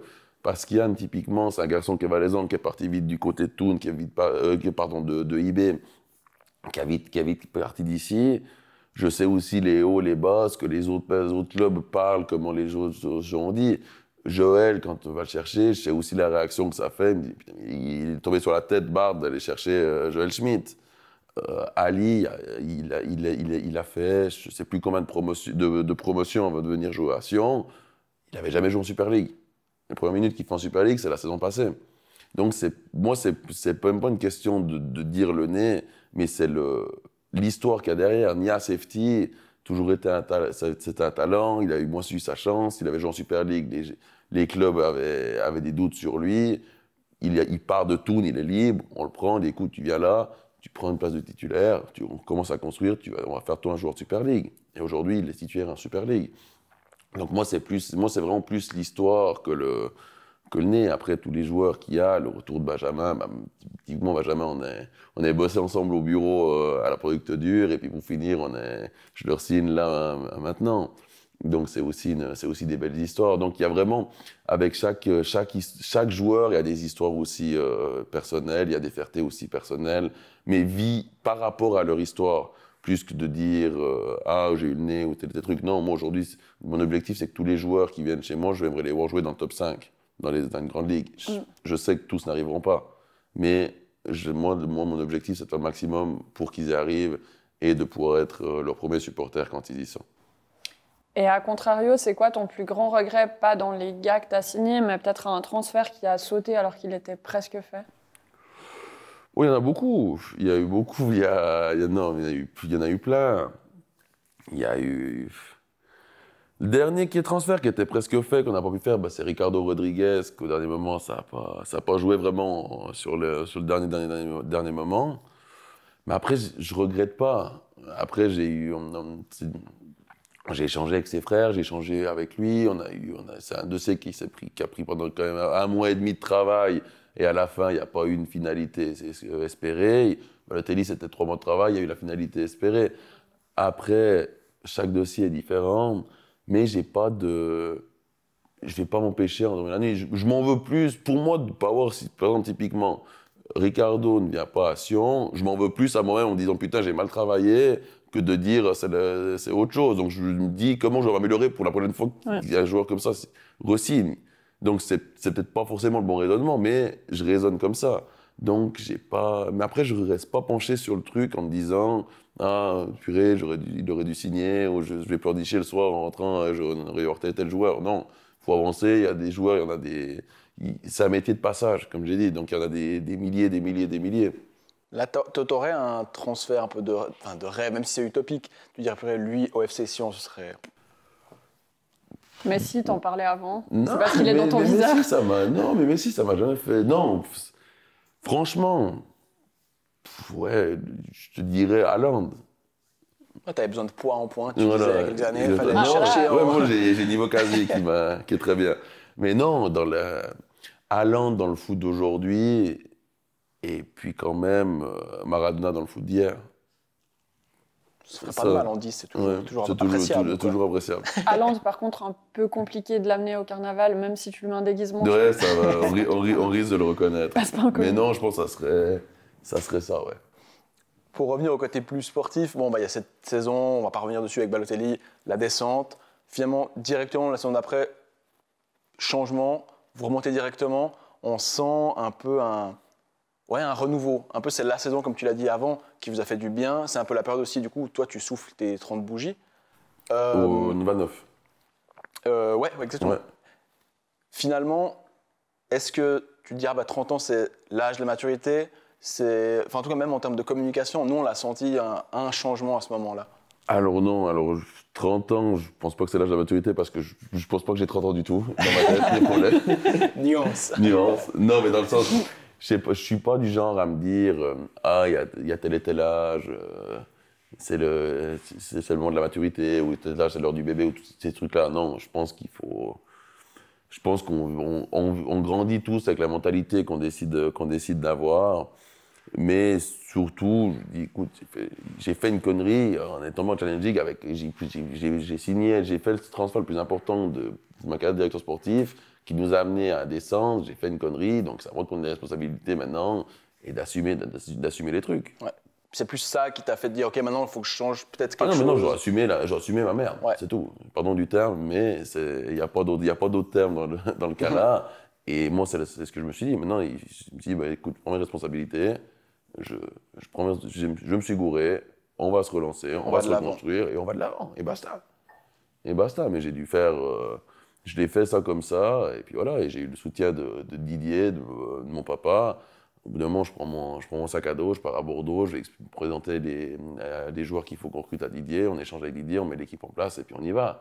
Et à ce moment-là, quand il faut assumer devant tout le monde que c'est beauté pour Balotelli, j'ai été tout seul. Donc il n'y avait personne d'autre. Après, comme je l'ai dit, j'ai Didier là tout de suite. Didier et mon papa m'ont permis aussi de pouvoir devenir aussi ce qui est en train de changer aussi, parce qu'ils m'ont fait aussi confiance, ils m'ont laissé aussi la place de bosser. Tu le disais, tes parents t'ont un peu appris à faire le dos rond. Tu as l'air assez serein. Tu dis, d'ailleurs, tu le caches pas, tu dis que les critiques, elles te passent à des kilomètres. Malgré tout, il n'y en a pas quand même une, deux critiques qui t'ont fait un peu plus mal que les autres? Non, franchement, non. Non, mais franchement, alors, j'ai un ego, donc oui, je vais regarder ce qui se passe, mais tu peux me dire n'importe quoi, sincèrement. Donc la droite de Balotelli t'a fait plus mal que les critiques que tu lis dans... Et puis même pas, puis je pense qu'avec les 2-3 verres qu'on a dans le corps, elle est un anesthésiant sur un anesthésiant. Non, mais j'ai pas de... Honnêtement, non, et puis pourtant je vais... Ma petite sœur en a souffert d'ailleurs, elle a supprimé Facebook à cause de ça. Ma maman en avait souffert aussi, mais elle n'était pas sur les réseaux, c'était plus les commentaires sur les articles, sur ces choses-là. Mais bon, je leur ai dit au bout d'un moment, arrêtez d'aller lire ça sert à rien du tout. Je dis, de toute façon, les gens qui parlent mal de ma coupe de cheveux, en général, ils ont pas de cheveux. Les gens qui parlent du physique, ils ont une photo de vache ou de voiture avec posée à la montagne. Les gens qui parlent de boulot, c'est en général ceux qui sont à l'aide sociale ou des trucs comme ça. À la fin, tu te rends compte, c'est peut-être un peu dur ce que je vais te dire, le raisonnement, mais à la fin, c'est ça aussi la réalité. C'est quand tu vas cliquer sur le profil des gens qui parlent sur les réseaux, excuse-moi, oui, j'ai un ego, je pense que j'ai une autre estime de moi-même, mais là, c'est pas... Voilà, évidemment, j'ai pas... Ça va pas me toucher non plus. Tu vas regarder ce qui se passe. Alors oui, après, il y a tout. Et vraiment, il y a tout. Mais aujourd'hui, on voit quand même qu'une majorité, c'est beaucoup des gens qui s'embêtent à la maison, qui ont aussi une vie ennuyeuse, qui sont malheureux seuls ou malheureux avec leurs compagnons de vie, et puis qui se retrouvent sur un canapé, puis au lieu de passer un bon moment comme avec vous, ils critiquent les gens sur sur les réseaux, parce que même aujourd'hui, je prends mon cas, ou je prends même le cas d'autres personnes, le tribunal des réseaux sociaux devient aussi un n'importe quoi. Quand on voit encore une fille aux États-Unis, l'influenceuse TikTok qui s'est suicidée il y a 2-3 jours, elle s'est donné la mort parce qu'elle se emmerdait sur les réseaux. Et là, on parle encore d'une dimension de millions de personnes. Mais sur les millions de personnes, il y avait plus de bienveillants que de personnes malveillantes. Mais après, on vient aussi avec l'effet que ça fait aussi à chacun aussi, la critique et ces choses-là. Aujourd'hui, j'aborde ça comme ça, parce que pour moi, ça n'a pas d'importance. Ça fait partie du jeu, ça fait partie du truc. Aujourd'hui, la critique, mais qu'elle soit dure ou pas dure, positive ou pas positive, qu'elle permette d'être construite ou pas construite, elles sont là quand même. Donc aujourd'hui, peu importe le commentaire qu'il y a, ou peu importe la critique positive ou négative, voilà, ciao. On prend ce qui est bon, puis si on n'a pas besoin, on jette. Non, forcément, du fait que tu es médiatisé, tu prends, je pense, plus de critiques que des gens qui ne le sont pas. Est-ce qu'il y a des moments ou des situations où tu rêverais de ne pas être connu? Non, parce que ce qui m'arrange, c'est comme je dois pas mal voyager, puis en Chine, quand je vais en Chine ou bien aux États-Unis, il n'y a personne qui me connaît. Donc ça me permet d'avoir un peu ce moment pour respirer. C'est clair que quand je voyage loin, ça me permet aussi de souffler, d'être dans un environnement où c'est que tu te dis que ça fait du bien d'être personne à quelque part, ou d'être une personne comme tout le monde. Et ça me convient très bien même avec je suis aux États-Unis, je suis en Californie, ou bien je suis en Chine, là où j'étais dernièrement. Tu es au milieu de tout le monde et c'est génial. Et c'est génial. Donc, mais après, tu reviens ici, tu sais qu'il y a aussi d'autres choses à assumer, mais il y a du positif et du négatif partout. Mais ça, des fois, tu n'aimerais pas être ici, à Martigny ou à la foire et être... Si je veux pas voir du monde, je vais pas à la foire. Si je veux voir personne, aujourd'hui, je sais aussi le statut, le rôle qu'il y a aussi. Donc, soit je m'enferme à la maison et puis je fais mes trucs, soit je vais dehors et puis je sais qu'il y a ces choses-là qui vont aussi. Après, je vis normalement. Il y a pas de, on est dans un pays qui est quand même organisé, structuré. Donc, ça me va très bien je peux tout faire normal, je peux tout faire comme n'importe quelle personne. Donc, ça va aussi. Et pour toi, c'est quoi la suite? Tu parlais des États-Unis, c'est partir à la conquête des États-Unis, c'est ça? Bon, j'aimerais bien regarder. Alors après, c'est toujours la même chose. C'est qu'il faut d'aller sans réfléchir, ça n'a pas de sens. Il y a un projet de club, il y a des discussions qui sont en cours avec Santa Barbara, comme on le sait. Mais aujourd'hui, sans pouvoir développer un stade là-bas, ça n'a pas de sens non plus. Donc, c'est clair. Quand on va entendre cette phrase-là, tout le monde dira ils veulent tous, les Constantins, ils veulent tous absolument faire des stades, tout ça. Mais non, il y a une réalité aussi, qui est une réalité économique. C'est qu'aujourd'hui, aux États-Unis, c'est encore un autre business model qu'ici. Là-bas, c'est des droits de jouer. Et c'est pas... Ici, t'achètes Sion, t'achètes le FC Sion. Tu vas pas délocaliser Sion à Bâle ou délocaliser Sion à Haro. Là-bas, on achète un droit de jouer à Santa Barbara. On peut se délocaliser à New York, on peut se délocaliser dans le New Jersey, on peut se délocaliser dans le Minnesota. Aujourd'hui, là-bas, c'est un droit de jouer. Donc, un droit de jouer coûte déjà très cher. Pour un droit de jouer, si c'est que de la location derrière pour les infrastructures, ça n'a pas de sens. Donc, il faut vraiment aussi construire un stade. De quelle taille? À voir, je vais retourner le mois prochain là-bas pour comprendre aussi, parce qu'il y a des master plans qui ont été acceptés. Mais il faut qu'il y ait toute une zone stade et lieu de vie aussi à développer. Aujourd'hui, d'aller là-bas et de louer le terrain d'entraînement à l'université de Santa Barbara, ça n'a pas de sens. Ce qu'il faut comprendre, c'est le foot, il faut pouvoir faire du développement derrière. Et aujourd'hui, d'aller aux États-Unis sans développement, c'est non. Même si c'est un rêve, c'est clair que, de nouveau, je dois mettre les émotions et la tête, je dois séparer les émotions et la tête. C'est clair, si j'écoute mes émotions, ça fait déjà 10 ans que je suis aux États-Unis et puis je ne suis même pas du tout ici. Et si je dois aller avec la tête, je comprends des choses, je réfléchis comment développer. Et typiquement, le projet des États-Unis, même de Santa Barbara, c'est un projet que ça fait maintenant, depuis 2024, qu'on est dessus. Et aujourd'hui, on est sur la fin de 2025. Mais pourquoi ça prend autant de temps? C'est parce que si on met les émotions, on serait déjà là-bas, puis ça serait un gouffre à argent. Tandis qu'on doit faire les choses avec tête, on doit réfléchir comme il faut et faire les choses pour pouvoir développer au mieux possible et que ce soit un projet fiable. Le but, c'est pas de faire un one-shot et du short terme. Le but, c'est de faire quand même un moyen terme, long terme, et de faire quelque chose, un club qui se pérennise et qui est vraiment un vrai club de foot du côté de Santa Barbara. Et pourquoi Santa Barbara? Parce que c'était une zone où c'est qu'il n'y a pas de franchise, déjà, mais même d'autres sports. C'est à 2 heures de Los Angeles. Stratégiquement, la localisation, elle est très bonne.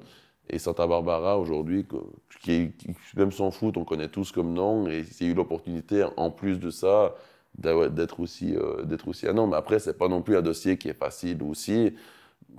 On a eu d'autres possibilités. On aurait pu aller à Miami aussi. On aurait pu aller à Chattanooga. Il y a d'autres possibilités aussi. On m'a proposé encore un dossier aussi pour un autre endroit à l'est de Los Angeles. Mais ça n'a pas de sens non plus d'aller là-bas. Donc il y a des dossiers en cours. Après, j'ai même étudié des dossiers aussi de clubs en Europe, hein, des clubs en France, en Italie, en Angleterre, pour regarder aussi ce qui peut se faire. Donc il y a vraiment une approche et une envie de développer ailleurs, d'aller voir plus loin. Mais pour développer ailleurs, il faut faire des choses avec tête et puis pas d'aller pour aller. Il faut aller pour faire un vrai projet. Mais parce que dans ta tête, tu vois cette histoire d'étranger, un peu comme, pour donner un exemple, le groupe City où il y a Manchester, Girona, je crois qu'il y a 3. Oui, ils sont partout. Ils sont partout, mais d'avoir quelque chose finalement un peu en synergie entre les clubs. Oui, il faut créer une synergie. Alors après, d'être autant gros qu'un City Group, non. Après, c'est clair qu'aujourd'hui, les États-Unis, il y a un pont à faire entre les États-Unis et l'Europe. Ça, je pense qu'il y a un vrai pont à faire. Et pas qu'un pont entre l'Europe et les États-Unis comme la MLS. Je pense qu'il faut vraiment développer les ligues là-bas. C'est un continent qui est fort, qui a ses particularités, qui a ses codes aussi. Mais il faut pas écarter du raisonnement, en tout cas, les États-Unis. Ouais, et du coup, quand même garder Sion dans l'équation de. Ah non, mais tout Sion, ça, on ne bouge pas. Sion reste la priorité. Bien sûr. Sion reste le cœur. Ce que je veux dire, c'est que les deux clubs seraient quand même pas en collaboration, mais finalement liés. Enfin, vous. Le but, c'est de faire un multigroupe. Ouais, ok. Magnifique. Bon, en vrai, on a parlé pas mal de foot, bon, sans surprise, mais toi, est-ce que tu as d'autres passions, d'autres choses que tu aimes dans la vie? Moi, qu'est-ce que j'aime? J'aime lire. Je lis beaucoup. J'aime beaucoup apprendre des choses, beaucoup de foot quand même, à nouveau. Mais je lis beaucoup. J'aime beaucoup jouer. Après, j'essaie beaucoup comme le foot quand même. Prend énormément de temps. J'essaie quand même d'être un maximum de temps avec ma famille ou mes amis. Ça me permet de m'échapper, de voir autre chose. Mais en Sion, le projet à Santa Barbara, on a encore du côté de l'immobilier, on est en train de développer aussi une chaîne hôtelière, de faire 5 hôtels, un à Lavaux, ça se fait, un autre à Crans-Montana et le dernier au Tessin. Je suis aussi impliqué là-dedans, donc ça prend aussi pas mal de temps. Les voyages me prennent aussi beaucoup de temps quand je vais faire. Typiquement, j'étais à Pékin, à l'université de Pékin, pour des sciences et des technologies, pour comprendre aussi, pour faire des cours. Même si je n'ai pas été à l'école, je commence à 30 ans. Mieux vaut tard que jamais. Pour comprendre les technologies, justement, comment on peut produire des choses qu'on aimerait faire dans le stade. Donc, c'est vrai, des passions à côté. Pour m'échapper un petit peu, me changer, m'aérer un peu la tête, lire, le théâtre me plaît beaucoup. Donc dès que je vais dans une grande ville, j'aime beaucoup aller voir une comédie ou bien d'aller voir une pièce de théâtre ou ce genre de choses. Entre 2 magasins où tu as fait du shopping. Exactement. shopping, j'aime beaucoup aussi. Mais j'ai pas une vraie... Ouais, mon travail prend 85 à 90% de ma vie. Donc je peux pas te dire une passion à côté comme la peinture. Alors j'adore l'art, mais je vais pas peindre, typiquement. Après, j'aime bien créer, donc j'ai essayé de créer plein de trucs sur Internet. Je m'intéresse à beaucoup de choses, mais le foot me prend quand même tout le temps, et le développement aussi à côté. On parlait rapidement, tu as vaguement aussi évoqué le shopping. Comment, quand tu vois l'histoire avec Travis Scott qui porte son survêt de Sion, t'es où? Comment ça se passe? Je suis dans mon lit. Je suis dans mon lit dans la pièce à côté. Et je prends mon attel le matin. On a le verre qui va. Ouais, Pardon.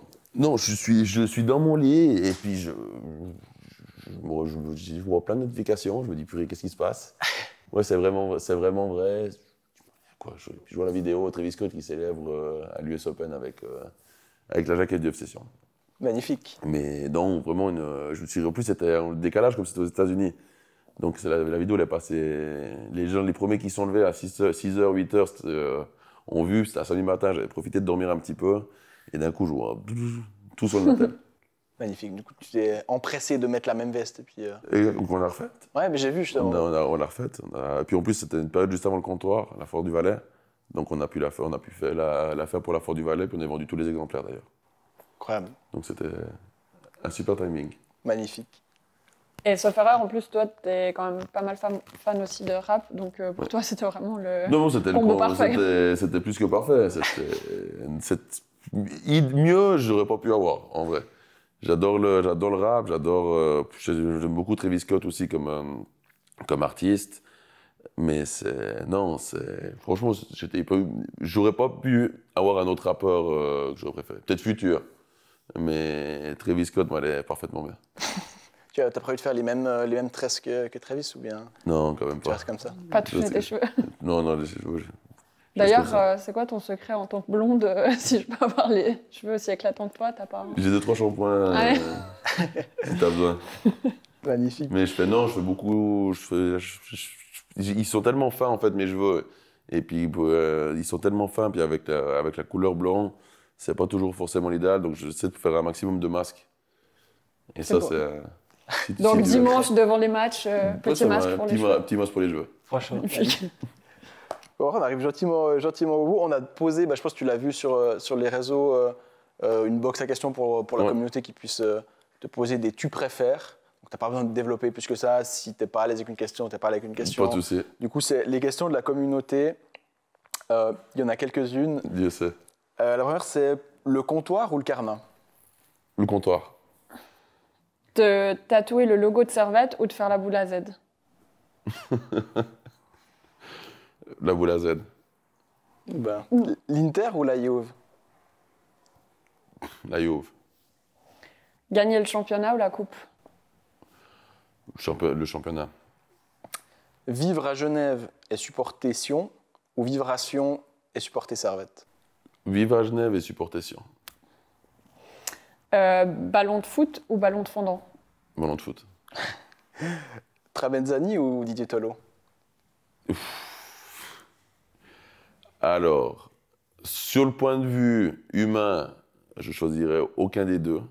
Dans le sens, aucun des deux, parce que pour pas faire jaloux, parce que... Non, mais c'est vrai que Les deux sur Qatar. Les deux sont horribles. Non. Je dirais, je choisirais aucun des deux pour pas faire jaloux, parce que c'est deux personnes qui... C'est les deux entraîneurs, en dehors de Mourad, que ça va plus loin que le football. Il y a 3 personnes avec qui j'ai travaillé, qui ont été beaucoup plus loin que le football comme entraîneur. C'est Didier, Mourad et Paolo. Et Didier m'a vu grandir aussi, parce qu'il m'a connu tout gamin. Donc l'histoire, elle est particulière aussi avec Didier. Le premier trophée que je gagne, c'est avec Didier en 2015. C'est la 13e aussi. Premier entraîneur, entre guillemets, que je reprends, c'est Didier aussi. On a toujours été liés. C'est la deuxième fois qu'on bosse ensemble. Là, je vais le rechercher encore une fois. En 2015, j'avais fait venir à la porte. On mangeait une fois les deux. En décembre 2014, je venais de passer directeur sportif. Didier, c'est une histoire, c'est particulier. C'est quelqu'un que j'aime profondément et que j'admire aussi au quotidien, par la force du travail, par même avec ce qu'il a eu aussi avec son cœur, tout ça. Et sur l'homme aussi, Didier, j'aime profondément. Didier, comme Paolo, j'aime aussi profondément. L'histoire avec Paolo, elle est différente aussi. On s'est connus après, mais on a toujours été très liés. On se parle régulièrement. Si ce n'est pas toutes les semaines, on se parle tous les mois. Je le considère comme mon frère. D'ailleurs, sur mon iPhone, on peut mettre 2 fonds d'écran. J'ai une photo de ma famille, puis la photo de mon deuxième fond d'écran, c'est une photo avec Tramezzani ou la passerelle à Farinet depuis 4 ans, 2-3 ans. Donc j'ai un lien particulier avec les deux. Après, entraîneur, c'est clair que Didier a eu plus de succès que Paolo à Sion. Mais sur le point de vue humain, je les aime les deux plus que tout. C'est une réponse acceptée. Merci. Et tu préfères devenir président du FC Sion ou directeur sportif de l'AC Milan? Alors, c'est clair que si je parlais avec le cœur, c'est la joie. C'est clair que je choisirais quand même Milan pour faire une expérience. J'étais plus ça fait 12 ans que je suis à Sion. Mais sur la position, c'est mieux d'être président que directeur sportif. Bon, celle-ci est plus technique. Rolf Ringer ou Urs Schneider? Alors, je choisis Rolf parce que Rolf, on a eu ce qu'on a eu, mais on a toujours, après on s'est revus, et puis Rolf, l'histoire a été directe et vraie. Tandis que l'histoire avec Schneider, je suis tombé sur 3 arbitres qui sont 3 menteurs, qui ont voulu inventer une histoire contre moi. Et d'ailleurs, ils ont perdu au tribunal arbitral du sport contre moi. La Ligue a perdu.